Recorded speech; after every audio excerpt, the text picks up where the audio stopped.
Hello, fifth grade, and welcome to the lesson for The Lion, the Witch, and the Wardrobe, Chapter 4. Remember, after this lesson, you will have a quiz. So, once again, give you a quick review again. During our office hours, we will read 3 chapters every week. You should by now have the link for the PDF of the book so you can read along or read it on your own if you miss the office hours. After each chapter, you will have 3 assignments: vocabulary, written or video response, and something else. And at the end of every 4 chapters, there will be a quiz. So we will have a quiz after this chapter. You should have the PDF version of your book because we have read 3 chapters already. And you should have the link to Flipgrid. Remember, everything can be found on my website on the Lone Tree webpage. You'll need a notebook or paper, pen or pencil, PDF version of the book open on any device, and Flipgrid on any device. Chapter 4, we are introduced to Turkish Delight in Chapter 4. Turkish Delight is a candy, and if we were in the classroom, I would bring in Turkish Delight, but we are not. So when one day we were able to go shopping again and out to the stores, if you go to Cost Plus, they sell Turkish Delight. So it is in like the candy section, I guess, but they do have it.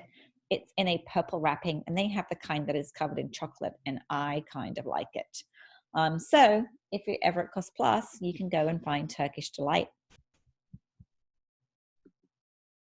Vocabulary. So we will have gone over the vocabulary before we read the chapter.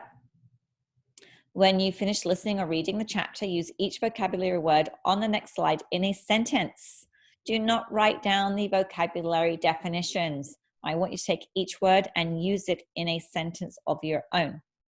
Do not use simple sentences. Make it interesting. Keep your work to turn in later and take a picture of it and put it on Dojo portfolios.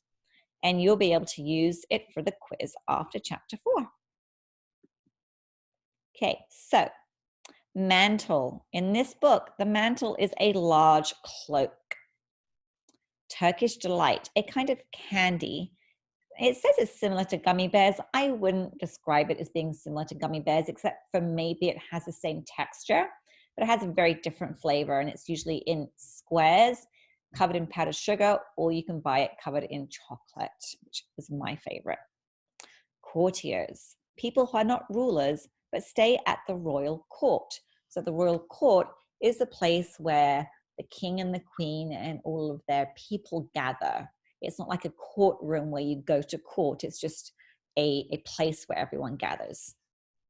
Nobles are officials of lower rank between the king or the queen.